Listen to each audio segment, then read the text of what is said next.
So hello students, आई hope आप सब अच्छे होंगे और आपकी पढ़ाई अच्छी चल रही होगी।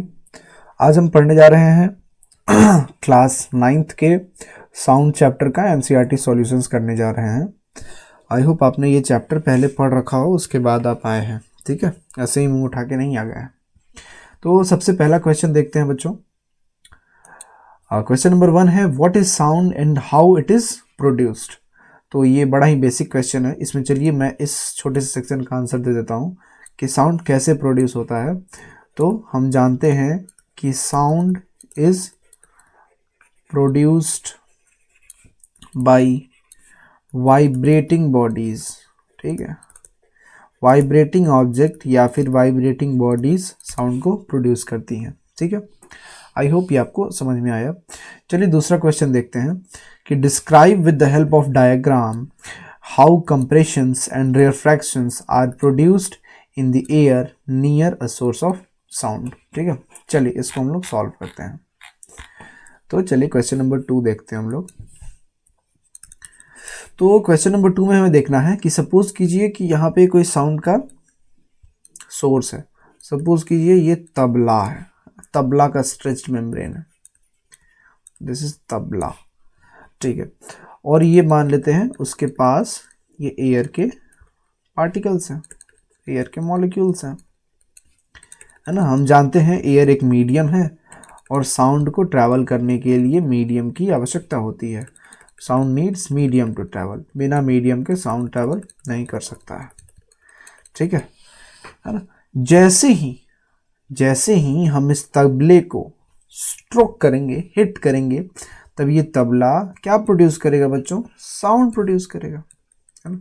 पहले ये ऐसे था, डॉटेड लाइन दिखा रहा है, पहले ये ऐसे था और अब हिट करने की वजह से ये वाइब्रेट करने लगा है। अच्छा, वाइब्रेट करेगा तो क्या प्रोड्यूस करेगा? साउंड प्रोड्यूस करेगा। अब देखिए इसकी साउंड कैसे हमें दिखेगी, कंप्रेशन और रेयरफ्रैक्शन के माध्यम से। तो कंप्रेशन जहां होगा ना बच्चों, वहां पे जो साउंड मीडियम के पार्टिकल्स हैं वो बड़े ही क्लोजली आ जाएंगे, उनकी डेंसिटी उस पर्टिकुलर जगह पे बढ़ जाएगी, है ना। और अगर हम लोग रेयर फ्रैक्शन का बात करें तो रेयर फ्रैक्शन कुछ इस प्रकार होगा, है ना। यहाँ पे पार्टिकल्स की डेंसिटी, मीडियम के पार्टिकल्स की डेंसिटी कम है, फिर कंप्रेशन वाली वेव आएगी, है ना। तो ये फिर से कंप्रेशन आ गया,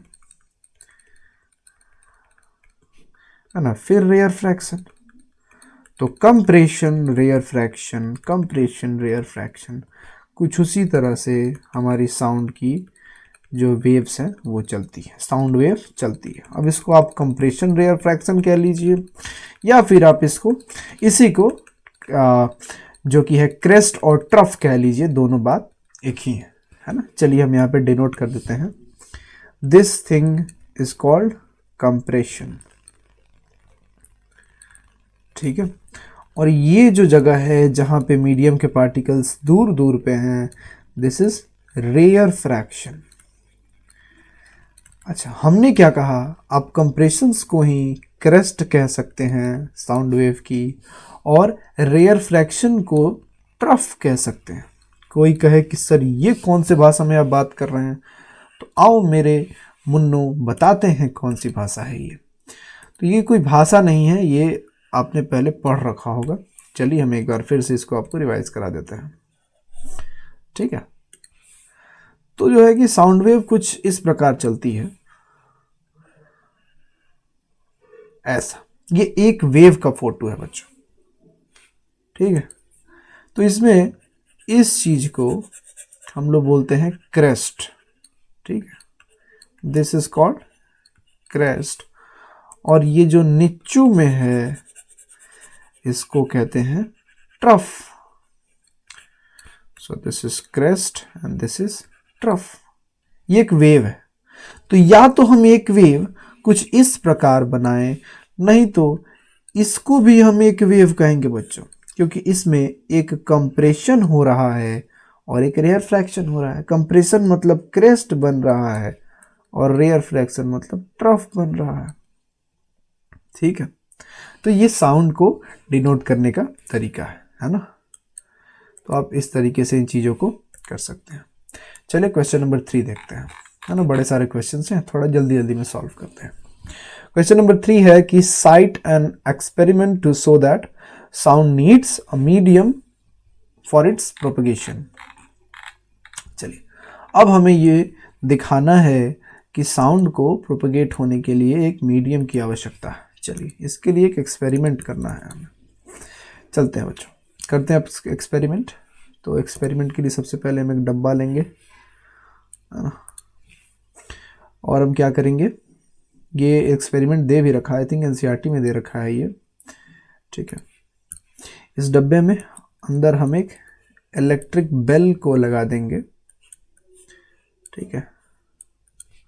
इलेक्ट्रिक बेल, आप आई होप आप सब इसके बारे में जानते हो, क्लास 7 में पढ़ रखा हो आपने, ठीक है। ये इलेक्ट्रिक बेल है, ये इस इलेक्ट्रिक बेल का आउटपुट है जो कि इस डब्बे से बाहर के साइड गया हुआ है, और हमने इसको स्विच में कनेक्ट कर दिया, इलेक्ट्रिसिटी से प्लग इन कर दिया। अच्छा, फिर हमने क्या किया, इसी डब्बे से बच्चों, इसी डब्बे से एक वैक्यूम के लिए पाइप निकाल लिया, ठीक है। क्या है, चलिए सब जल्दी जल्दी डिनोट कर देते हैं। दिस इज वैक्यूम पाइप, ठीक है। ये क्या है, this is an electric bell, ठीक है ना। इलेक्ट्रिक बेल एक्चुअली में यहाँ काम किसका कर रहा है, तो ये एक्चुअली में सोर्स ऑफ साउंड है, ये साउंड को प्रोड्यूस करेगा, और इसके मदद से हम लोग देख पाएंगे कि साउंड को अपने प्रोडक्शन के लिए, अपने प्रोपगेशन के लिए, है ना, अपने प्रोपगेशन के लिए मीडियम की आवश्यकता है, ठीक है। चलिए, अच्छा ये क्या है भाई साहब, तो this is source of electricity, this is source of electricity, ठीक है। चलिए बच्चों, तो इसमें दो केस के बारे में हम लोग बात करते हैं। सबसे पहला case first, when there is air in the jar. ये जो हमने बड़ा सा डब्बा ले रखा है, उसमें जब एयर होगा तब क्या होगा। अच्छा चलिए, हम तो यहाँ पे एक किसी छोटे से लड़के को भी बैठा देते हैं कुर्सी पे, ठीक है। ये मान लीजिए कि कोई लड़का बैठा है, लेट से कह देते हैं इस लड़का का नाम मंटू है, तो ये मंटू नाम का लड़का बैठा हुआ है, ठीक है। तो सबसे पहला केस, जब जार में हवा हो तब क्या होगा, है ना। उस समय पे जब हम लोग स्विच को ऑन करेंगे, है ना, जहाँ से इलेक्ट्रिसिटी दे रखी है, स्विच को ऑन करेंगे, तो जाहिर सी बात है ये जो इलेक्ट्रिक बेल है वो रिंग करेगी। अच्छा, इलेक्ट्रिक बेल जब रिंग करेगी, यहाँ पे ये रिंग करेगी आई एम सॉरी, तो इससे जो साउंड वेव्स प्रोड्यूस होंगी, चूंकि यहाँ अंदर इस जार के अंदर क्या भरा हुआ है, एयर, तो ये एयर के थ्रू क्या करेंगे भाई साहब, ये साउंड वेव्स इस एयर के थ्रू कहाँ जाएंगी, तो इस जार के वॉल के पास जाएंगे, ठीक है। अच्छा ठीक है, सो ये जो है एयर में ट्रैवल करते हुए कहाँ पहुंचेंगे, इस जार के वॉल पे, है ना, जार्स वॉल, जार के दीवार पे पहुंचेंगे। अब चूंकि ये दीवार एक्चुअली में एक सॉलिड है, ये सॉलिड है, तो यहां से भी इजीली ये पास कर जाएंगी, है ना, यहां से भी पास कर गई भाई साहब। अच्छा, पास करेंगी तो यहाँ मंटू बैठा हुआ है। अच्छा, इस दीवार और मंटू के कान के बीच में कोई मीडियम है कि नहीं, तो हाँ मीडियम है, और वो कौन सा मीडियम है, तो वो एयर है। और फाइनली ऐसे होते हुए वो मंटू के कानों तक आवाज़ चली जाएगी। तो यहाँ हम देख रहे हैं कि इस बेल और इस जार के दीवार के बीच में भी मीडियम है, और इस जार के दीवार और मंटू के कान के बीच में भी मीडियम है, इसलिए साउंड का प्रोपगेशन आराम से हो जा रहा है। चलिए दूसरे केस को देखते हैं, केस 2, ठीक है। सेम पेन ले लेते हैं, so case 2, when there is no air in the jar, जब जार में कोई एयर ना हो तब क्या करेंगे। अच्छा, बच्चे सोच रहे होंगे सर इस फोटो में आपने ये वैक्यूम पंप क्यों बनवा दिया। तो वैक्यूम पंप का यूज़ है ना इस केस 2 के लिए होगा। हम इसमें का जितना भी एयर है उसको खींच के बाहर निकाल देंगे, ठीक है। अब जब एयर हम इस वैक्यूम पंप में से खींच के बाहर निकाल देंगे वैक्यूम पंप के हेल्प में से, वैक्यूम पंप के हेल्प से, तो इस जार में कोई एयर नहीं बचेगा। चलिए फिर से जब हम लोग स्विच को ऑन करेंगे तो जो हमारा इलेक्ट्रिक बेल है वो अगेन रिंग करेगा। अच्छा, अब रिंग करेगा तो क्या प्रोड्यूस होगा, साउंड प्रोड्यूस होगा। इलेक्ट्रिक बेल रिंग करके साउंड प्रोड्यूस करेगा। लेकिन सोचो इस इलेक्ट्रिक बेल और इस जार के वॉल के बीच में तो एयर है ही नहीं, है ना। भले ही इस जार का वॉल सॉलिड का बना है, एक मीडियम है, और इसके और मंटू के कान के बीच में एयर है ना, ये सॉलिड है, लेकिन फिर भी इस मंटू को कोई आवाज़ सुनाई नहीं देगा क्योंकि ये जार के अंदर कोई मीडियम नहीं है। वैक्यूम पंप से अंदर की सारी हवा को, ओहो सारा जार ही उड़ गया, है ना। वैक्यूम पंप के इसके मदद से अंदर की सारी हवा को हम लोग, ओहो फिर से उड़ गया, चल भाई ओए नो, ठीक है छोड़ देते हैं इसको, ठीक है। तो साउंड प्रोड्यूस होगा लेकिन साउंड आगे नहीं बढ़ेगा, मंटू को सुनाई नहीं देगा। इससे पता चलता है कि साउंड को चलने के लिए मीडियम चाहिए। आई होप क्लियर है। इसको आप और सब्जेक्टिव बना के अपने पेपर में लिख सकते हैं, ठीक है। चलिए अगला क्वेश्चन देखते हैं। क्वेश्चन नंबर 4 है, why is sound called a longitudinal wave. Sound को लॉन्गिट्यूडनल वेव क्यों कहते हैं। तो चलिए बच्चों, आई होप आप सबको ये मालूम होगा कि there are 2 type of waves. एक होती हैं ट्रांसवर्स वेव, है ना, और एक होती हैं लॉन्गिट्यूडनल वेव्स, है ना। जब ये ट्रांसवर्स वेव चलती है बच्चों, है ना, सपोज कीजिए वेव का डायरेक्शन इधर है, डायरेक्शन ऑफ वेव, तो ये जिस भी मीडियम में चल रही होगी उस मीडियम के जो पगले पार्टिकल्स हैं वो ऐसे परपेंडिकुलर डायरेक्शन में मूव करेंगे। दिस इज, है ना, पार्टिकल्स ऑफ मीडियम। तो इस टाइप के वेव को हम लोग ट्रांसवर्स वेव कहते हैं। अच्छा, लॉन्गिट्यूडनल क्या है भाई साहब। तो लॉन्गिट्यूडनल वेव क्या होता है, तो सपोज कीजिए this is the direction of medium, माफ कीजिए this is the direction of wave. तो जिस डायरेक्शन में वेव चलेगी अगर उसी डायरेक्शन में, है ना, direction of particles of medium,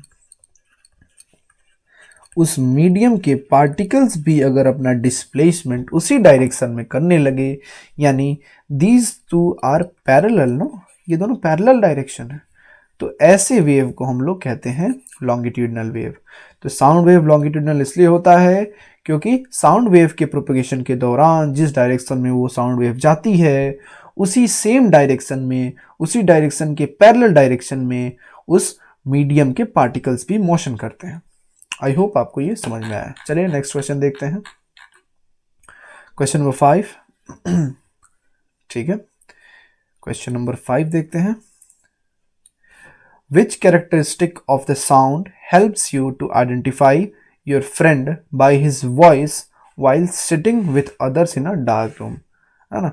तो एक अंधेरे कमरे में आप, है ना, ये आप हैं, ये आपका फ्रेंड है और 3-4 लोग बैठे हैं।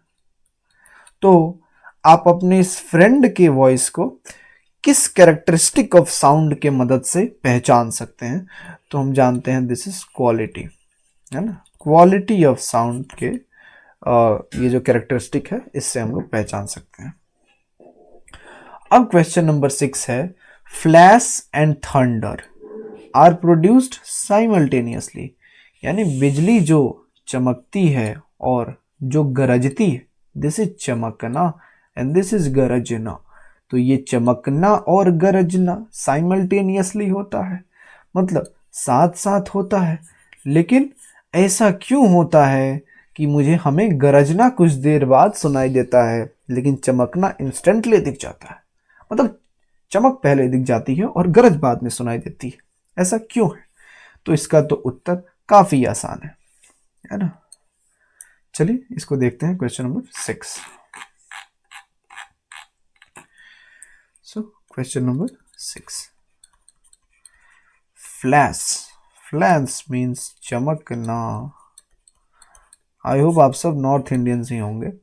और थंडर मीन्स गरजना, गरजना। तो बच्चों ये फ्लैश क्या है एक्चुअली में? लाइट है ना, लाइट वेव है ना। हाँ, और ये थंडर क्या है? गरजना। इससे क्या प्रोड्यूस होती है? तो साउंड वेव प्रोड्यूस होती है। अच्छा, इन जनरल अगर बात करें तो लाइट का वैक्यूम में स्पीड हम बता रहे हैं, this is speed of light. एक सेकेंड, वैक्यूम छोड़िए, this is speed of light. क्या होता है? तो दिस इज 3 × 10⁸ मीटर पर सेकेंड, यानी इसका मतलब है ये 3 लाख किलोमीटर, 3 लाख किलोमीटर एक सेकंड में चल देती है। और साउंड वेव का क्या है भाई साहब? Speed, speed of sound, speed of sound है 340, कभी 344 ऐसे होता है। अच्छा, 340 मीटर पर सेकंड है। अगर आप इसको किलोमीटर पर सेकंड में चेंज करेंगे तो ये हो जाएगा 0.3 किलोमीटर पर सेकंड, यानी एक सेकंड में साउंड 0.3 किलोमीटर चल सकती है, लेकिन वहीं लाइट एक सेकंड में 3 लाख किलोमीटर चल सकता है। यानी लाइट का जो स्पीड है वो काफ़ी तेज है, इसीलिए हमको चमकना पहले दिखाई देता है और गरजना बाद में दिखाई देता है। आई होप इट्स क्लियर। चलिए क्वेश्चन नंबर 7 को देखते हैं। पहले तो क्वेश्चन देखते हैं। A person has a hearing range from 20 hertz to 20 kilo hertz, यानी 20,000 हर्ट्ज से माफ कीजिए 20 हर्ट्ज से 20,000 किलो हर्ट्ज तक सुन पाता है। Typical wavelength of sound wave air में क्या होंगे, है ना, ऑफ दीज टू फ्रीक्वेंसी। ठीक है, तो वेवलेंथ पूछ रहा है इन दो फ्रीक्वेंसीज के लिए। चलिए, अच्छा तो हम लोग देख रहे हैं क्वेश्चन नंबर 7। अच्छा चलिए देखते हैं, ओके, कि स्पीड ऑफ साउंड क्या दे रखा है इसने।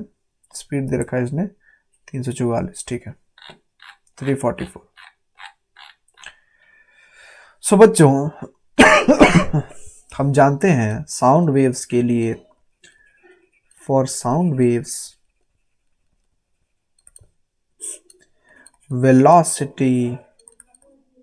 velocity is equals to wavelength into frequency। ठीक है, अच्छा, वेलोसिटी को स्मॉल v से डिनोट करते हैं, वेवलेंथ को लैम्डा से डिनोट करते हैं और फ्रीक्वेंसी को न्यू से डिनोट करते हैं। ये न्यू थोड़ा सा मुड़ा हुआ रहता है बच्चों, ठीक है।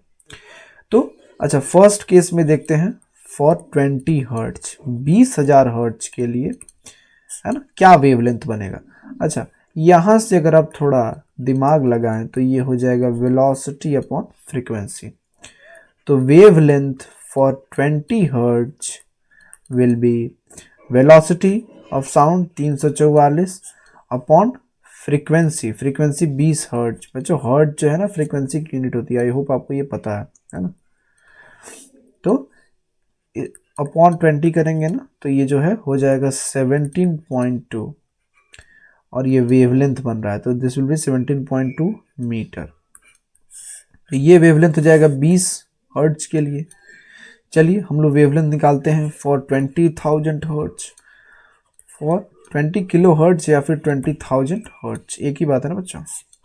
चलिए, तो ये वेवलेंथ हो जाएगा again speed of light upon frequency of light। तो speed of light is this and frequency is 20,000।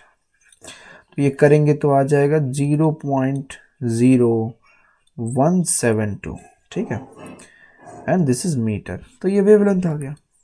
तो हम क्या कहेंगे कि जो वेवलेंथ ऑफ लाइट होगी उसका वेवलेंथ का रेंज क्या होगा। चलिए पूरा लिख देते हैं। हम क्या कहेंगे, हम कहेंगे कि range of wavelength is 17.2 metre to 0.0172 metre, ठीक है। आई होप आपको ये क्लियर है। चलिए नेक्स्ट क्वेश्चन को देखते हैं। ओके, सो क्वेश्चन नंबर 8 बच्चों, है ना। तो दो बच्चे हैं and are at opposite end to an aluminium rod. Suppose कीजिए ये रॉड है, एक बच्चा यहाँ है और एक बच्चा यहाँ है, ठीक है। ये दो बच्चे हैं क्यूट क्यूट से। एक ने एक साइड पे स्ट्राइक किया, है ना, मारा किसी से रॉड पे, और दूसरा बच्चा कान लगा के सुन रहा है, ठीक है। अच्छा, तो बताइए दूसरे बच्चे तक, है ना, टाइम का डिफरेंस क्या होगा। देखिए एक तो साउंड इस एल्यूमिनियम के जो है रॉड में उसमें चलेगा, यानी तो सॉलिड में साउंड चलेगा, और दूसरा ये साउंड एयर से भी पहुंचेगा। तो अब टाइम बताइए इस एल्यूमिनियम वाले और इस एयर वाले साउंड के पहुंचने का, ठीक है। चलिए देखते हैं। चलिए देखते हैं क्वेश्चन नंबर 8। तो सपोज कीजिए ये हमारा एल्यूमिनियम रॉड है ना। ये मान लेते हैं कोई एक बच्चा है, ये इसने ढब से मारा इस पे। दिस इज बच्चा ए, दिस इज बॉय ए, है ना। और ये कोई क्यूट सा बच्चा है, ये सुन रहा है। ओह, खतरनाक फोटो बन जाता है कभी कभी तो, ठीक है। This is boy B. तो जाहिर सी बात है एक तो साउंड इसके थ्रू होके पहुंचेगा और एक साउंड एयर के थ्रू होके पहुंचेगा। चलिए इन दोनों बच्चों में के बीच में जो दूरी है इसको हम लोग डी मान लेते हैं, डिस्टेंस को डी मान लेते हैं। एल मान लो, कुछ भी मान लो भाई, हम डी मान लिए, ठीक है। अच्छा, ये क्या है, this is time taken in air and this is time taken in aluminium. अच्छा बच्चों, क्या हम जानते हैं, क्या आप जानते हैं कि speed of sound in air, चलिए टेम्परेचर ले लेते हैं, एट 25 डिग्री सेंटीग्रेड कितना होता है बच्चों। तो आई होप आपको मालूम हो कि ये 346 होता है। So this is at 25 degree centigrade is 346 metre पर सेकेंड। अच्छा, एक और बात हम आपको बता दें कि speed of sound in aluminium at 25 degree centigrade is 6420 metre पर सेकेंड। क्लियर है बच्चों। अच्छा, हम ये स्पीड क्यों लिख रहे हैं, क्योंकि टाइम को वो करना है ना, हमें टाइम को कंपेयर करना है। अच्छा, हम जानते हैं स्पीड होता है डिस्टेंस अपॉन टाइम, हमें टाइम का रेशियो निकालना है, तो टाइम हो जाएगा डिस्टेंस अपॉन स्पीड। चलिए देखते हैं। तो टाइम टेकन इन एयर क्या हो जाएगा, distance upon speed in air. तो डिस्टेंस तो डी मान रखा है हमने, और एयर में स्पीड कितना है 346, ठीक है। एक हमारा पहला इक्वेशन तो ये बन गया। अब चलो निकालते हैं time taken in aluminium rod. तो हो जाएगा डिस्टेंस और ये स्पीड इन एल्यूमिनियम रॉड। तो डिस्टेंस तो वहीं डी है, लेकिन स्पीड कितना है 6420, ये दूसरा होगा। चलिए डिवाइड करते हैं। डिवाइडिंग इक्वेशन 1, है ना, विथ इक्वेशन 2। इक्वेशन 1 को इक्वेशन 2 से चलो डिवाइड करते हैं, है ना। चलो डिवाइड करते हैं। तो ये ऊपर हो जाएगा डी बट्टा 346, नीचे हो जाएगा डी बट्टा 6420, बच्चों ये ऊपर चला जाएगा, ये नीचे आ जाएगा, ये हो जाएगा D/346 गुणे स्मॉल डी, और ये 6420 ऊपर चला जाएगा, डी से डी उड़ गया, इससे ये कटेगा, है ना। थोड़ा शक्तियों का प्रयोग कर लें, दिस विल बी 18.55। तो रेशियो आ गया 18.55/1। ठीक है, I hope this is clear. चलिए अगला क्वेश्चन देखते हैं। ठीक है, चलिए इसको देखते हैं। ये तो काफी इजी लग रहा है। एक साउंड की फ्रीक्वेंसी है 100 हर्ट्ज, है ना। चलिए इधर तो विजिबल नहीं होगा आपको, यहां कर लेते हैं। सो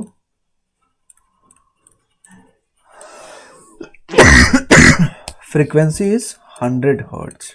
अच्छा, फ्रीक्वेंसी का मतलब क्या होता है? नंबर ऑफ साउंड वेव्स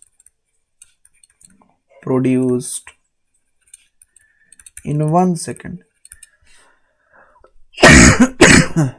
एक सेकेंड में कितने साउंड वेव्स प्रोड्यूस हुई, इसे हम लोग फ्रीक्वेंसी कहते हैं। फ्रीक्वेंसी 100 हर्ट्ज दे दिया है, यानी एक सेकेंड में 100 हर्ट्ज। क्वेश्चन पूछ रहा है एक मिनट में कितना वाइब्रेट करेगा। तो एक मिनट में होता है 60 सेकेंड, तो 60 सेकेंड में करेगा, है ना, 60 गुणे 100, सो दिस विल बी 6, है ना, दिस विल बी 6000 हर्ट्ज, है ना। एक लग रहा है जीरो एक्स्ट्रा हो गया बच्चों, so this will be 6000 hertz, this will be 6000 hertz. I hope it's clear. How many does sound follow the same laws of reflection as light does? अच्छा,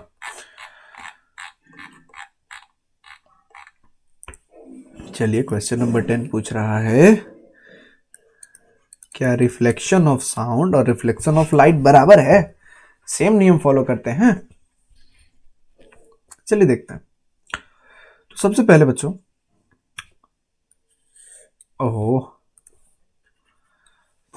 तो ये देखिए, पहला law of reflection of light क्या है कि incident ray, है ना, reflected ray and normal lies in same plane. ये सेम बात हमारे साउंड के रिफ्लेक्शन के लिए भी ट्रू है। सपोज कीजिए ये सरफेस है जिससे साउंड को रिफ्लेक्ट होना है, कह देते हैं ये कोई हार्ड सरफेस है, क्योंकि हम जानते हैं कि हार्ड सरफेस से इजीली साउंड रिफ्लेक्ट हो जाता है, एब्जॉर्ब नहीं होता है ना। सपोज कीजिए ये साउंड की कोई इंसिडेंट रे है ना, ये इंसिडेंट हो रहा है साउंड। अब जानते हैं हम इंसिडेंट होता है तो वहीं पे एक नॉर्मल बनाते हैं, this is normal, this is incident ray, है ना। और एंगल ऑफ, है ना, दूसरा लॉ है उसको फॉलो करते हुए ये यहां से निकल जाती है। ठीक है, ऐसे आई ऐसे गई, इसलिए को रिफ्रैक्टेड रे कहते हैं। अब दूसरा नियम क्या है? दूसरा नियम है this is angle of incidence and this is angle of reflection. ये कहता है एंगल ऑफ इंसिडेंस बराबर एंगल ऑफ रिफ्लेक्शन। तो हाँ भाई साहब, इस केस में भी ये बात को फॉलो किया जाता है। ठीक है, और ये जो रिफ्लेक्ट होके बच्चों ये साउंड जाती है ना, इसी को हम लोग एको कहते हैं। ठीक है, आई होप आपको ये बात पहले से पता होगी। चलिए नेक्स्ट क्वेश्चन देखते हैं, question number 11। When a sound is reflected from a distant object, an echo is produced। ठीक है, तो कभी किसी दूर के ऑब्जेक्ट से जब साउंड रिफ्लेक्ट होती है तो एको बनता है। ठीक है, अच्छा, let the distance between the reflecting surface and the source of sound production remain the same. Do you hear echo on the hotter day? अच्छा, क्या कह रहा है भाई साहब? चलो ये नीचे ही चलते हैं, है ना। क्वेश्चन नंबर 11, चलो चेंज कर लेते हैं, फेवरेट ले लेते हैं। क्वेश्चन नंबर 11, मान लेते हैं कि ये है सोर्स ऑफ साउंड। ओह क्या बात, रंग बिरंगी माहौल हो गया। सोर्स ऑफ साउंड, और ये मान लेते हैं वो सरफेस है जहां से टकरा रहा है। ओहो, है ना, ठीक है, ये मान लेते हैं वो सरफेस है जहां से ये साउंड टकराने वाली है, ठीक है, वो हार्ड सरफेस है, ठीक है। कहते हैं इस डिस्टेंस को हम लोग सेम रख देते हैं, इस डिस्टेंस को हम लोग चेंज नहीं करेंगे। तो क्या एक हॉटर डे में भी, यानी एक ऐसा दिन जिसमें इस बीच में जो प्रेजेंट है एयर, इसका जब टेम्परेचर बढ़ जाए, अरे हॉटर दिन का मतलब यही ना होता है टेम्परेचर बढ़ जाना, तब भी क्या सेम हमें एको सुनाई देगा?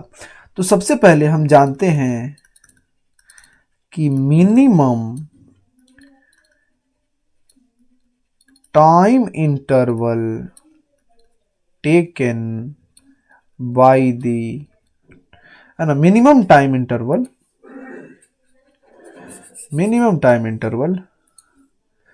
Required to listen an echo. एक एको को अगर सुनना है तो कम से कम कितना समय होना चाहिए दो साउंड्स के बीच में? तो इट शुड बी मिनिमम 0.1, माफ कीजिए, सेकंड, ठीक है, कम से कम 0.1 सेकंड का तो टाइम इंटरवल होना चाहिए, या फिर उससे ज़्यादा हो तो और अच्छा। 0.1 सेकंड से अगर कम हो जा रहा है यही चीज़, तो हमें एको सुनाई नहीं देगी, हमको लगेगा वो एक ही साउंड है। जो दो साउंड को हम एको सुनना चाहते हैं, अगर उनके बीच में 0.1 सेकंड से कम का टाइम गैप है, तो हमको लगेगा कि वो तो एक ही साउंड है। तो हो सकता है कि गर्मी के दिनों में इनके बीच का, है ना, जो टाइम गैप है वो 0.1 सेकंड से कम हो जाए, क्योंकि उस समय जो साउंड है वो तेजी से यहां से जाएगी, यहां से तेजी से जाएगी और तेजी से आएगी। तो हो सकता है कि साउंड का स्पीड बढ़ जाए, तो ये लौट के आने वाली साउंड का जो है कि टाइम घट जाए, है ना, क्योंकि हम जानते हैं, हम तो फिजिक्स पढ़े हैं कि स्पीड होता है डिस्टेंस अपॉन टाइम।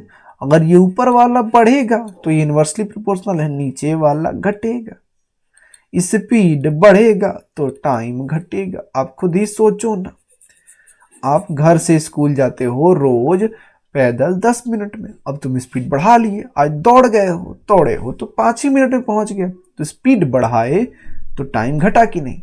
तो ऐसा हो सकता है कि गर्मी के दिनों में, है ना, एको सुनाई ना दे, है ना, क्योंकि वो जो टाइम गैप है वो 0.1 सेकंड से कम हो जाए, ठीक है। आई होप इट्स क्लियर बच्चों। चलिए क्वेश्चन नंबर 12 देखते हैं कि दो प्रैक्टिकल एप्लीकेशन बताइए रिफ्लेक्शन ऑफ साउंड वेव। तो प्रैक्टिकल एप्लीकेशन में क्या ही बताएं, एक तो सोनार हमने देखा ही है वीडियो में, ठीक है, और एक आप लोग ले लो अल्ट्रासाउंड, ठीक है। कोई कहे सर अल्ट्रासाउंड तो सोनार जैसा ही है, ठीक है, तो कुछ और ले लो, स्टेथोस्कोप ले लो, अरे इसका स्पेलिंग क्या होता है, ठीक है, कुछ ऐसा ही होगा, ठीक है। तो सोनार और स्टेथोस्कोप। आइए अगला क्वेश्चन देखते हैं, क्वेश्चन नंबर 13, है ना, लग रहा है ये कोई न्यूमेरिकल है। A stone is dropped from the top of a tower 500 meter high into a pond of water at the base of the sound, ठीक है, at the base of the tower. What is the splash heard? ठीक है, speed of the sound दे दिया 340 metre पर second, ठीक है बच्चों। Question number क्या था? सो दिस इज 13। चलिए देखते हैं क्वेश्चन नंबर 13। तो ये कह रहा है कि एक टार है, चलो टार बना देते हैं भाई साहब, है ना, ओहो, ठीक है,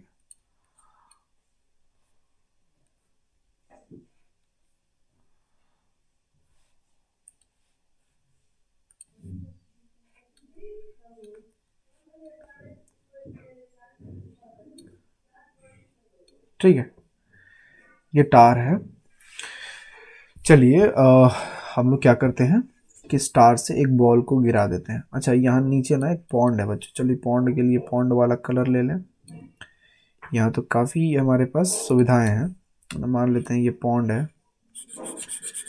ठीक है, और हम क्या कर रहे हैं, इस बॉल को ड्रॉप कर रहे हैं, ठीक है, दिस बॉल इज ड्रॉप्ड। अच्छा, ड्रॉप्ड का मतलब आप हम बताइए, कुछ वेलोसिटी के बारे में बता सकते हैं? हाँ सर, इनिशियल वेलोसिटी क्या होगी? 0। अच्छा, ये कह रहा है कि टावर और इसके बीच में 500 मीटर का गैप है भाई साहब। 500 मीटर हाई है ये टावर, हाइट दे दिया 500 मीटर। ठीक है, तो रोएंगे बिल्कुल नहीं। अच्छा बच्चों, आप एक बात बताइए, इस दौरान स्पीड ऑफ साउंड क्या होगा? तो हम जानते हैं कि स्पीड ऑफ साउंड दे रखा है, आई थिंक क्वेश्चन में, है ना। अच्छा, स्पीड ऑफ ये जो साउंड होगा ना बच्चों, ये v हो जाएगा, है ना। मोटा मोटी बात ये है कि u तो है 0 मीटर पर सेकेंड, और स्पीड ऑफ साउंड के लिए देख लेते हैं क्या है। दिस इज 340 मीटर पर सेकेंड। ठीक है, ठीक है, ठीक है। तो ये जो स्पीड ऑफ साउंड है ये हो जाएगा 340 मीटर पर सेकेंड। चलिए, तो हम लोग निकालते हैं कि साउंड को इतना दूर चलने में समय कितना लगेगा, है ना। यहां से यहां तक आने में इस साउंड को समय कितना लगेगा, चलिए देखते हैं। ठीक है, क्योंकि हमें सब निकालना है, तो सबसे पहले निकालते हैं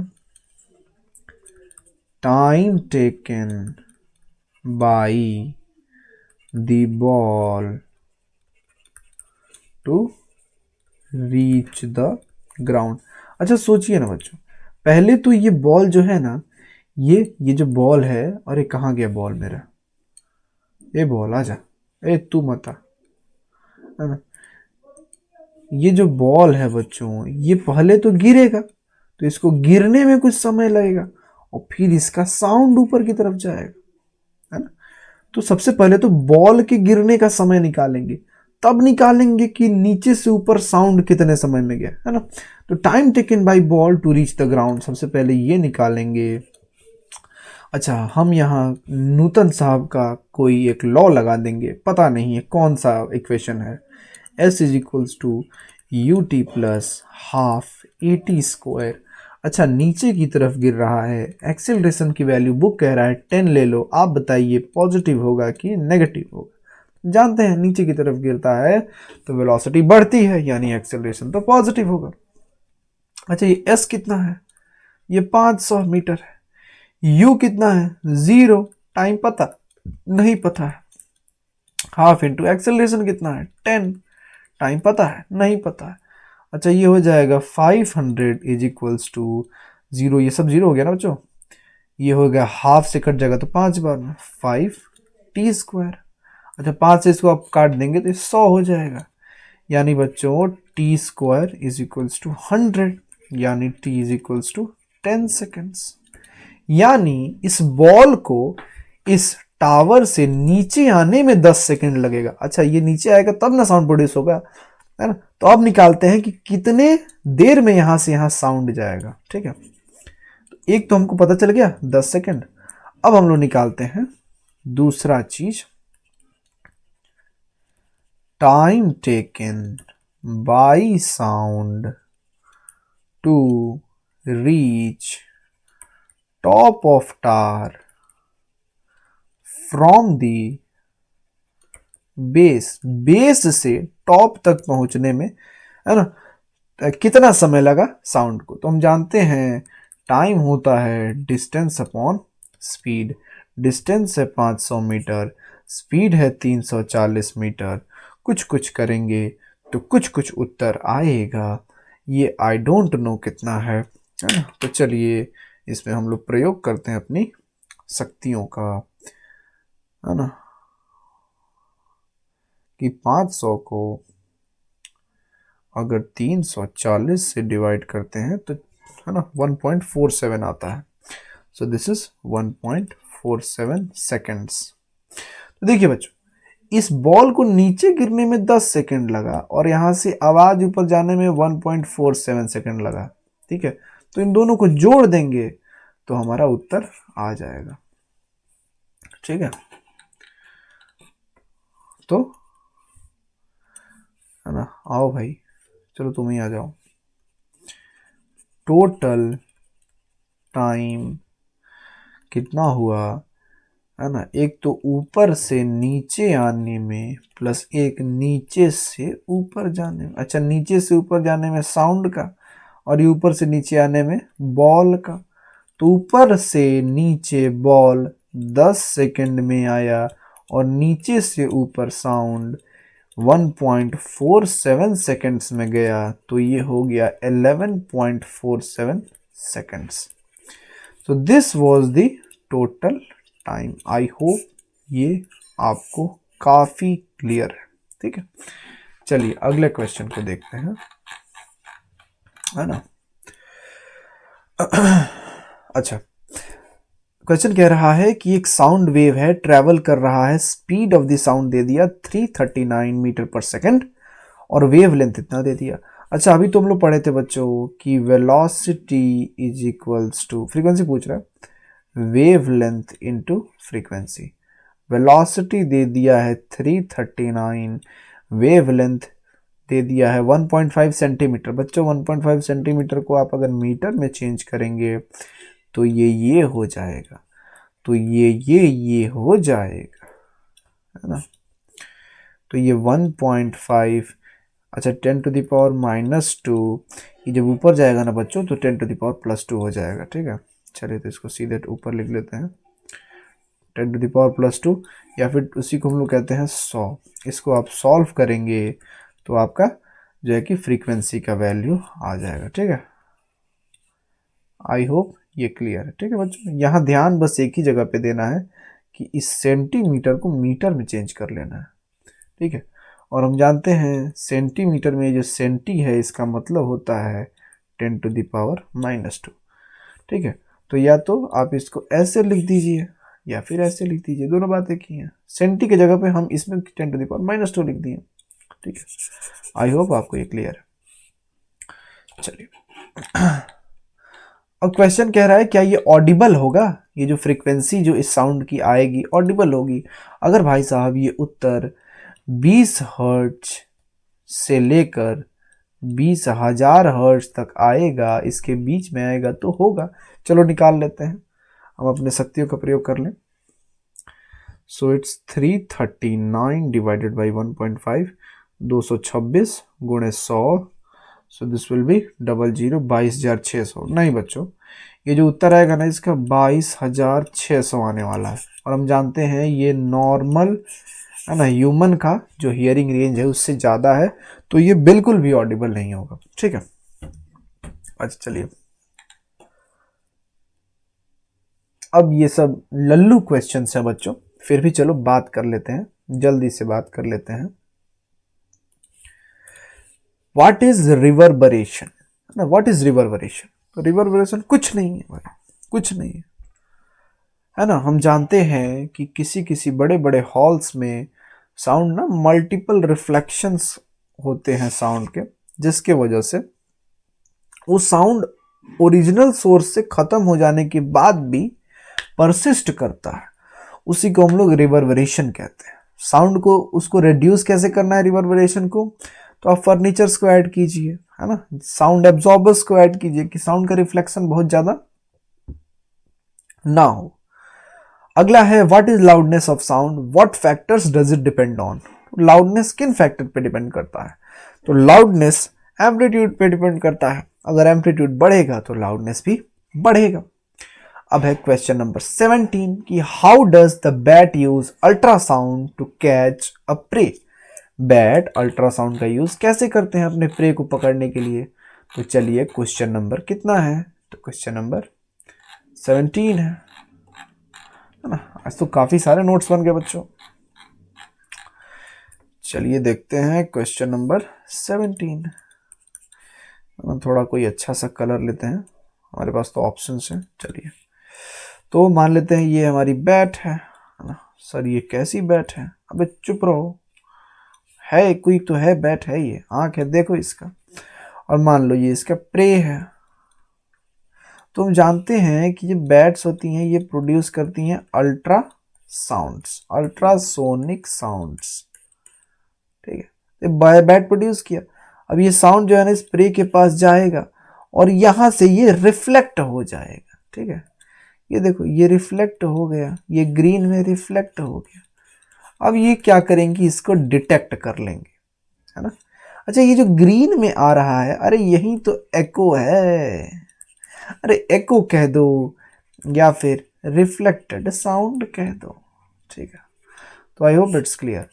तो ये क्या करती हैं कि अल्ट्रासोनिक वेव्स प्रोड्यूस करती हैं। जो पिंक में है ये क्या है, दिस इज अल्ट्रासोनिक साउंड। ये अल्ट्रासोनिक साउंड, ये अल्ट्रासोनिक साउंड जाता है, प्रे से टकराता है और उसका एको वापस आता है। तो जितने देर में भी वो एको वापस आया होगा, है ना। अब देखो ये बड़ी चालाक होती है भाई साहब, ना, ये टाइम पता कर लेती है कि कितने समय में ये एको वापस आया, ठीक है। अच्छा, इसको पता है कि स्पीड ऑफ साउंड कितना है, ये भी पता है इसको। तो ये डिस्टेंस नहीं निकाल लेगी, हम जानते हैं स्पीड होता है डिस्टेंस अपॉन टाइम, तो डिस्टेंस हो जाएगा स्पीड इनटू टाइम, समझ रहे हैं। तो कितना दूरी पे वो प्रे है इससे ये पता कर लेगी, है ना। कैसे पता करेगी, तो स्पीड तो इसको ऑलरेडी पता है और टाइम जितना देर में उससे टकरा के आवाज आ रहा है, ठीक है। तो इससे निकाल लेगी कितना दूरी पे प्रे है ना। तो देखिए फिजिक्स आपको ही नहीं आती, फिजिक्स इस प्यारी सी चमगादड़ को भी आती है ना। तो ये काफी खतरनाक चमगादड़ अब बन गया है बच्चों, ठीक है। चलिए क्वेश्चन नंबर 18 को देखते हैं। How is ultrasound used for cleaning. तो क्लीनिंग में अल्ट्रासाउंड को कैसे यूज करते हैं, तो कुछ ऐसा नहीं होता है, चलिए देखते हैं।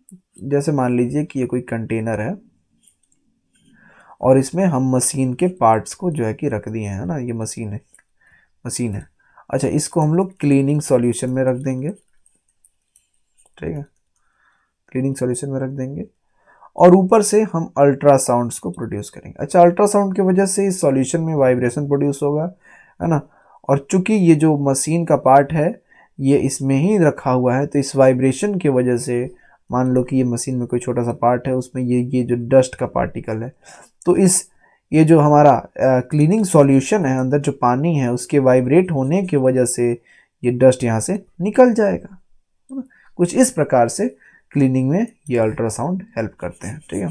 I hope this is clear, या फिर इसको रहने देते हैं।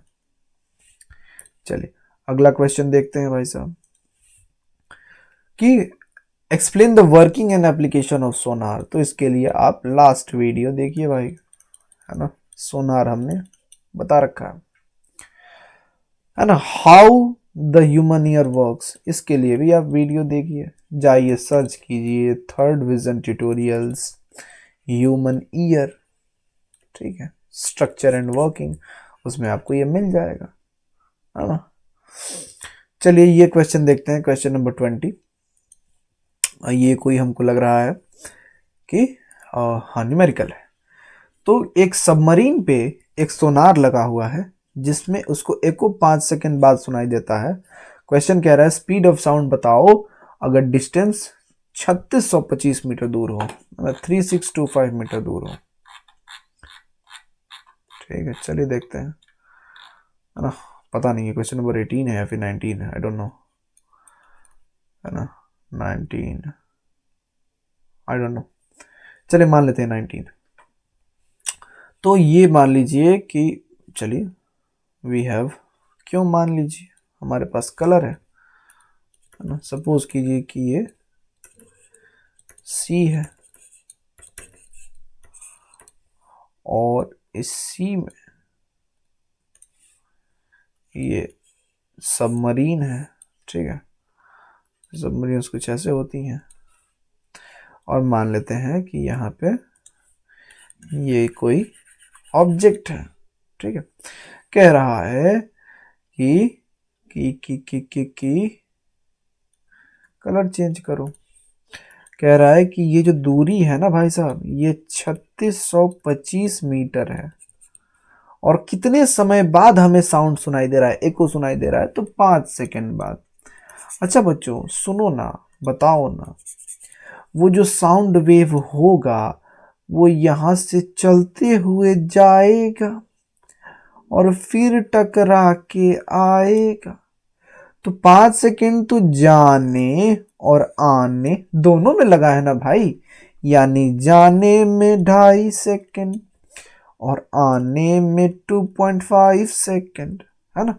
तो हमें पता चल गया कि यहां से यहां आने में उस साउंड को लगे हैं 2.5 सेकंड, डिस्टेंस पता ही है और स्पीड होता है डिस्टेंस अपॉन टाइम, यानी 3625 अपॉन अपॉन 2.5। ठीक है, ये करेंगे तो आपका उत्तर आ जाएगा 1450 मीटर पर सेकंड।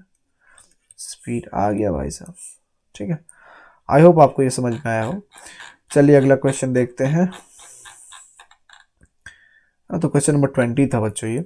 चलिए क्वेश्चन नंबर 21 देखते हैं जरा कि explain how defects in a metal block can be detected using ultrasound. तो बताइए मेटल ब्लॉक में अल्ट्रासाउंड के मदद से कैसे हम लोग डिफेक्ट को वो कर सकते हैं, है ना, कैप्चर कर सकते हैं, कैच कर सकते हैं। तो दिस इज क्वेश्चन नंबर 21।